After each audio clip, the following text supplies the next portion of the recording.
Oke teman-teman, selamat datang kembali. Nah, pada video kali ini gue akan sharing terkait dengan materi TypeScript. Jadi ini adalah lanjutan dari series playlist TypeScript. Nah, di video kali ini gue akan sharing ke kalian mengenai materinya type notation dan type inference. Sebelumnya gue juga udah sharing ke kalian tentang video pembuka ya terkait TypeScript. Itu gue nge-sharing ke kalian tentang apa sih TypeScript dan apa sih kegunaannya. Jadi kalian bisa cek kembali ke playlist TypeScript di channel gue dan bisa ditonton video tersebut. Oke, jadi di video ini mengenai type annotation dan type inference, ya sebelum gue ngejelasin ke kalian atau gue sharing ke kalian, ya gue pengen mulai video ini dengan suatu pertanyaan yang mungkin teman-teman ada yang ngerasa bingung pas pertama kali dengan belajar TypeScript.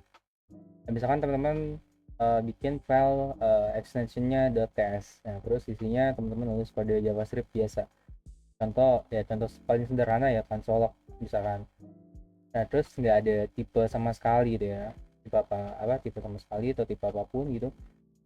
Terus teman-teman compile ya dan jalanin, dan hasilnya ya sama persis kayak file JS pada umumnya. Jadi it's not different between TypeScript dan JavaScript. Jadi compiler nggak protes apapun. Nah, pertanyaan kalau misalkan kayak gitu ya buat apa dong TypeScript kalau misalkan nulis JS-nya doang tapi ekstensinya diganti .ts. Nah, ini hal atau poin yang menarik ya buat dibahas dan buat dipahami di awal ya, karena kalau misalkan ada mungkin konsepsi terkait hal tersebut ya nanti ngiranya kalian kalau TypeScript itu ya bahasa baru yang different total gitu, berbeda total. Ya padahal ya enggak juga, dan untungnya memang enggak kayak gitu. Jadi soalnya kalau misalkan iya gitu ya artinya kan teman-teman harus belajar lagi dari nol, dari basic lagi ya. Jadi TypeScript ini memang didesain sebagai superset dari JavaScript. Jadi ya apapun kode JavaScriptnya itu valid dan otomatis valid juga di TypeScript. Jadi kode yang valid di JS ya itu valid di TypeScript juga. Nah, yang bikin TypeScript beda tuh terus apa gitu. Nah, yang bikin dia beda, yang bikin dia worth it buat dipelajari ya, selain terutama kebutuhan di industri. Jadi udah nggak sedikit industri apalagi di perusahaan-perusahaan yang besar menggunakan TypeScript, ya menggunakan TypeScript di stacknya mereka ya. Selain itu, hal lainnya adalah fitur-fitur tambahan yang kalian bisa pakai di atas JavaScript. Jadi cara sintaksisnya ya JavaScript, tapi kalian bisa menambahkan fitur-fitur yang ada di TypeScript seperti itu. Jadi inilah fitur pertama yang bakalan kita sharing di video ini mengenai type annotation dan type inference. Nah, buat lebih jelasnya kita beralih ke IDE-nya. Oke, ini kita udah di IDE-nya. Nah, kemudian jadi sebelum masuk gimana cara menggunakan type annotation atau dan type inference ya. Jadi teman-teman juga harus tahu nih sebenarnya masalah yang sebenarnya lagi coba diselesaikan dengan fitur ini, yaitu type annotation dan inference. Nah, kalau misalkan teman-teman tahu sintaknya doang terus nggak tahu secara konseptualnya ya mungkin teman-teman bakal bilang ya kok simple gitu ya, kok gini doang gitu ya. Ini padahal cukup penting dan fundamentalnya TypeScript, dan sering banget dipakai di kode-kode production juga ya.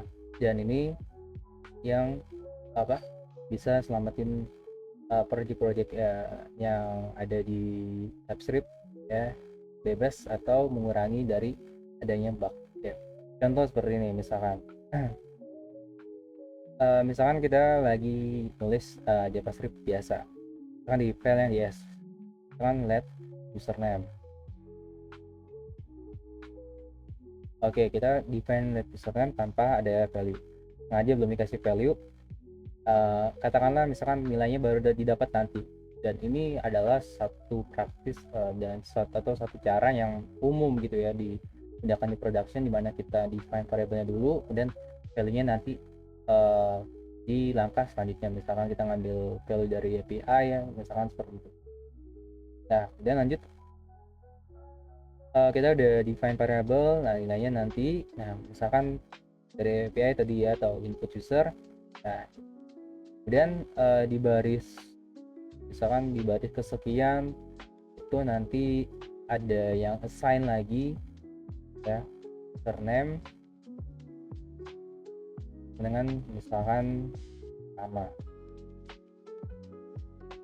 Nah ini kalau di JavaScript biasa atau di vanilla ya, ini ya jalan mulus dan works gitu ya, nggak ada problem apapun.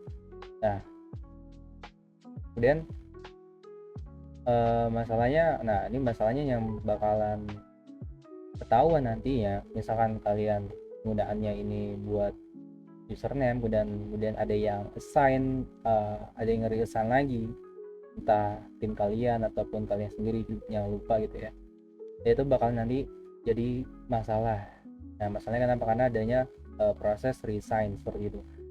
Nah kalau di JS ya dia otomatis ya lancar aja, misalkan dijalani juga konsol misalnya index.js muncul. Tapi kegunaan awalnya kan sebenarnya username-nya ini kan katakanlah buat dari input user ataupun dari API, dan kalian assign secara manual seperti itu kan nanti ada ketidaksesuaian dengan flow yang awal. Nah di JS gimana case-nya ya, dia jalan lancar mulus seperti itu. Atau misalkan gini, oke kalau misalkan sama-sama string masih masih mungkin bisa dikatakan masih aman ya. Cuma kalau misalkan ada yang assign dia nilainya adalah angka, padahal konteksnya ini username adalah buat string gitu ya, misalkan kita ambilkan ya dia berubah menjadi angka atau integer. Nah ini yang cukup berbahaya. Jadi sampai kodenya itu di production, nanti jangan di production ya tiba-tiba ada bug aneh yang muncul itu mungkin di tempat lain ya, yang expect username itu string terus mau manggil akan tuh uppercase buat stringnya menjadi huruf besar ya, ternyata isinya angka ya, jadinya bakalan error seperti itu. Nah hal kayak gini yang bakalan di resolve atau diperbaiki oleh TypeScript seperti itu.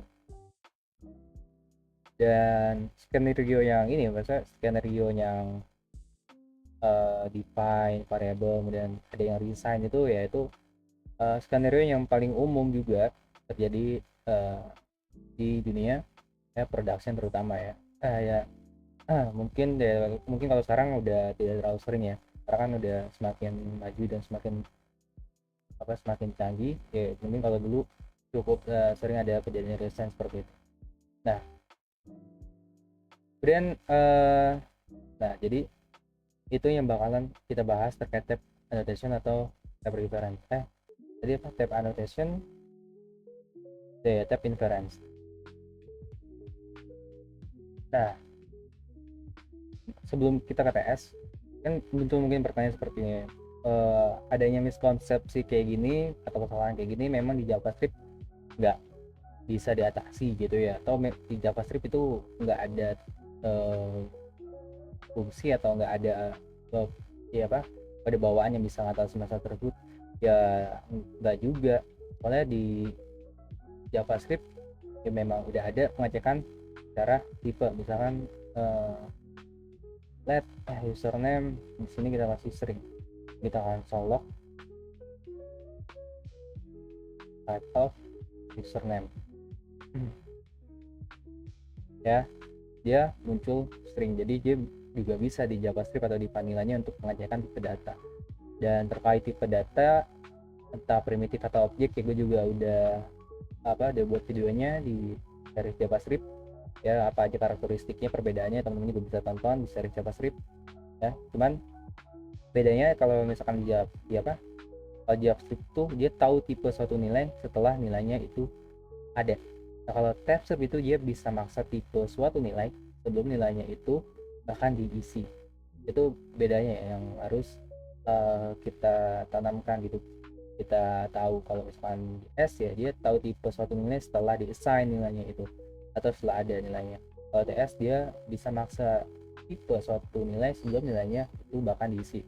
Jadi itu bedanya tahu tipe sama enforcement tipe di compile time. Nah kemudian baru masuk kita ke konsepnya. Oke, dari masalah tadi ada masalah miskonsepsi ya, dan sekarang kita masuk ke dua konsep utamanya. Pertama type annotation, atau ada yang juga bilang penugasan tipe eksplisit. Type annotation. Nah ini apa sih type annotation ya? Kita kasih tipe atau deklarasikan tipenya ke suatu variabel secara eksplisit. Gimana caranya gitu ya? Caranya adalah dengan menggunakan titik dua setelah nama variabelnya. Misalkan gini, let username. Nah karena username ini harus string, misalkan kita harus kasih string seperti itu. Nah misalkan dia tidak ada isinya atau dia belum ada isinya nantinya. Nah jadi titik duanya ini ya dia posisinya itu selalu nempel sehabis nama variabel, bukan di tempat lain, murni sintaks TypeScript. Jadi kalau di compile ke JS ya anotasi yang ini dia bakal hilang, jadi nggak ada jejaknya tuh di file JS. Nah, misalkan coba kita compile file index.ts nya, nah karena kebetulan ini sama apa nama file JS dan TS nya ya, dia hasilnya langsung ada di index.js nya. Nah kalau misalkan di compile seperti ini, dia TS nya hilang, jadi jika TypeScript di compile ya balik lagi kepada JS nya seperti itu. Nah ini yang bikin variabel username tadi yang cuma dideklarasikan tanpa nilai ya, tanpa nilai jadi itu dijagain, gambarnya dia lebih safety lah.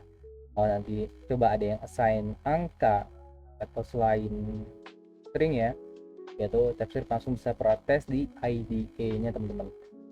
Nah jadi sebelum sempat ngerun apapun. Nah itu konsep pertama.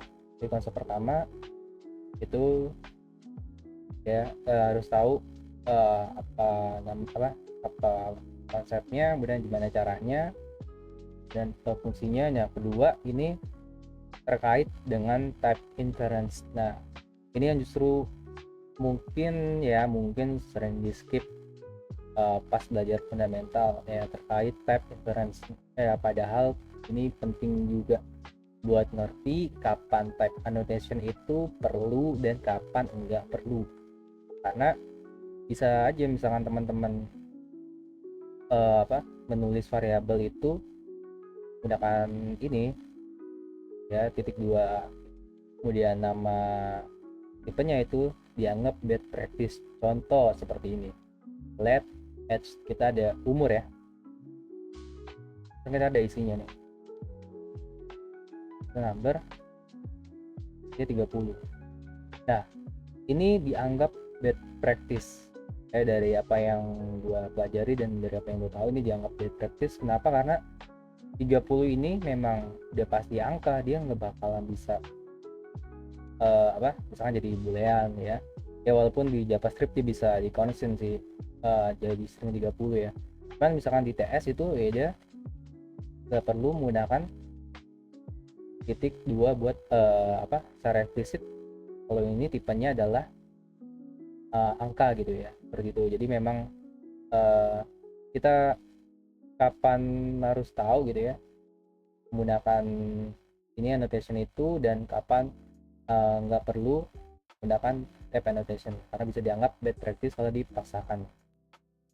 Jadi kalau misalkan variabelnya itu udah ada nilai awalnya pas dideklarasikan kayak gini misalkan ya kan misalkan ya ini kan 30 yang otomatis itu kan angka ya, jadi TypeScript ya itu udah pinter lah, cukup pinter buat nembak kalau misalkan nilai awalnya bahwa ini harus tipenya adalah number, jadi nggak perlu ditulis titik dua number. Nah, karena TypeScript udah nyimpulin sendiri secara otomatis, jadi seperti itu. Nah, selanjutnya gimana kalau misalkan kondisinya itu dia tidak kita assign ya secara eksplisit, misalkan let username doang. Ya kalau misalkan teman-teman lihat di sini, let username dia nanti secara default isinya adalah any, dimana any itu artinya dia semua tipe ya, semua tipe itu dia masuk ya. Nah, dan jadi apa kayak kayak dalam tanda kutip kehilangan fitur TypeScript-nya karena mengizinkan semua tipenya masuk, padahal kita menggunakan TypeScript tujuannya ya pertama agar kita bisa lebih safety, agar kita bisa lebih membatasi tipe-tipe apa saja dalam suatu variabel gitu ya, atau dalam suatu function. Tapi kalau misalkan menggunakan ini ya kondisinya yaitu uh, mengurangi ekstensi dari TypeScript-nya itu sendiri, seperti itu. Kalau misalkan kita tidak eksplisit menggunakan tipenya ya. Nah, kemudian selanjutnya dimana misalkan ya kita menggunakan balik lagi menggunakan string di sini setelah variabelnya.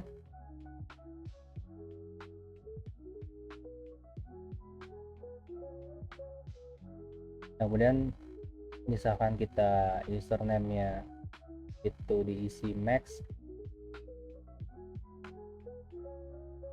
dan kita jalankan,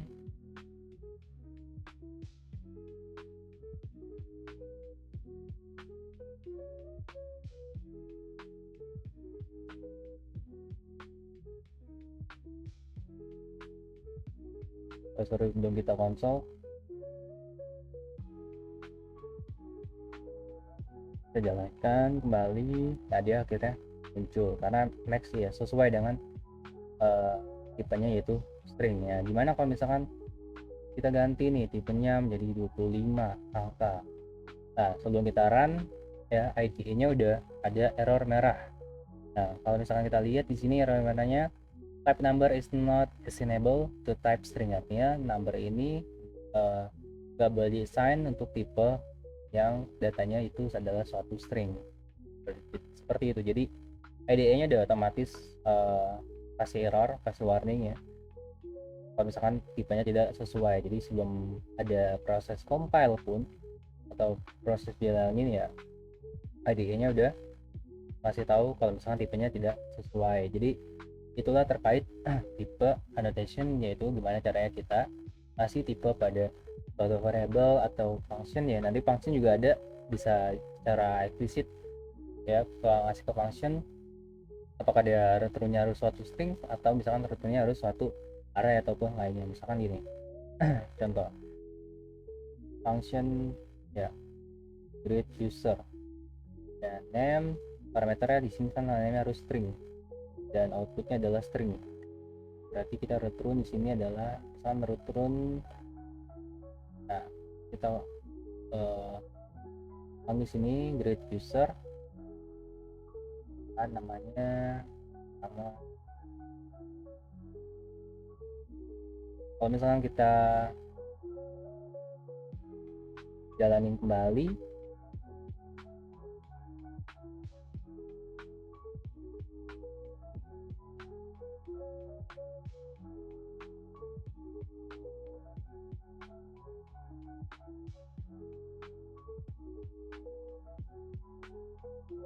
nah, dia bakalan muncul ya, kalau karena dia kondisinya sesuai nih, parameternya string, outputnya juga string.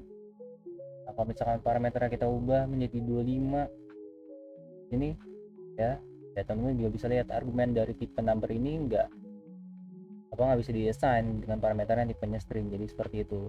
Jadi type annotation bisa pada variable, bisa juga pada function ya.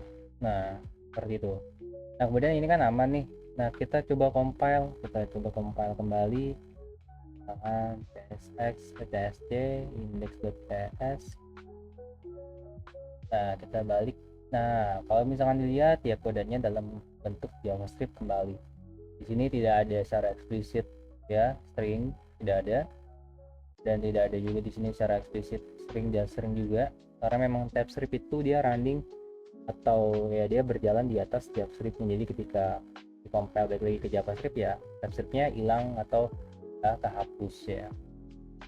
Jadi konsepnya memang TypeScript ketika di compile ya balik lagi ke JavaScript seperti itu. Nah, kemudian terakhir yang pengen gue sharing ke kalian yaitu tadi terkait jangan over note apa dan over kasih notation, misalkan kayak let add user udah tahu nih 30 nilainya, teman-teman di sini kasih, nah biasanya ada tuh dari IDE-nya teman-teman mungkin ya. Nah ini bisa dianggap bad practice karena memang tadi yang sudah dijelasin, kalau TypeScript udah cukup tahu kalau misalkan dia udah ada nilai awalnya nih, misalkan dia string ataupun integer ya. Jadi misalkan kondisi kayak gitu itu jatuhnya ditambahkan seperti ini lagi ya itu bisa jadi bad practice atau over uh, kasih tipe ya seperti itu.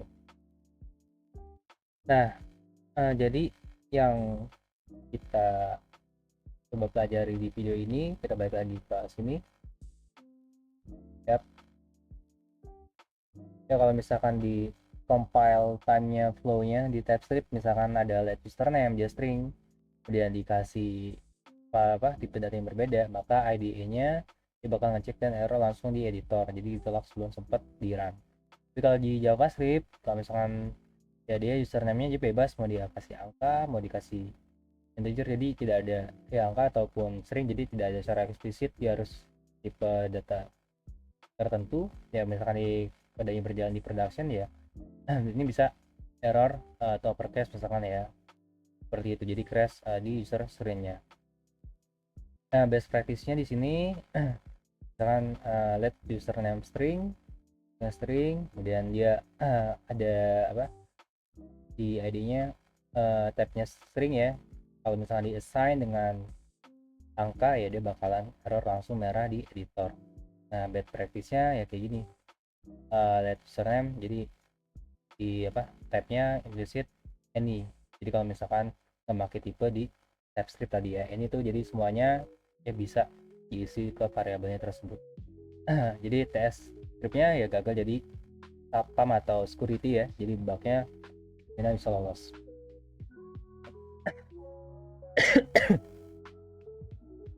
Nah kemudian let user add misalkan di sini 30 ya, TypeScript compile engine-nya ya deteksi nilai awalnya adalah 30, dia 30 adalah angka atau number, dan misalkan auto assign type-nya dia harus number.